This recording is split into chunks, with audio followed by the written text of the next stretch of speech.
ఒక గ్రామంలో విష్ణు వర్మ అనే ఓ అమాయక బ్రాహ్మణుడు ఉండేవాడు. ఇతను ఒకరోజు తన యజ్ఞం కోసం బలివ్వడానికి ఒక మేకను కొని తన భుజంపై వేసుకుని ఇంటికి వెళ్తున్న దారిలో ఆ మేకను ఎలాగైనా దక్కించుకోవాలని ముగ్గురు దొంగలు కలిసి ఓ పన్నాగం పన్నారు. అందుకే ముగ్గురు 3 ప్రదేశాలకు వెళ్లి నిలబడ్డారు.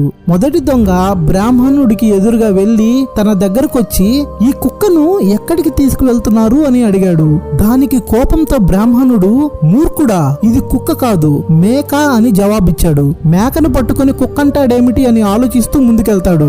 కొంత దూరం వెళ్ళాక రెండో దొంగ ఎదురొచ్చి చాలా వినయంతో ఓ బ్రాహ్మణ, ఎందుకు కుక్కను మోస్తున్నావు అని అడిగాడు. ఈ బ్రాహ్మణుడు చాలా ఆశ్చర్యపోతాడు. మేకను క్రిందకు దించి దాన్ని పరిశీలిస్తాడు. ఇది కుక్క కాదు కదా, మేకనే. వీళ్ళిద్దరూ కుక్కంటారేమిటి అని తికమకతో మళ్ళీ మేకను చేతిలో పట్టుకుని బయలుదేరుతాడు.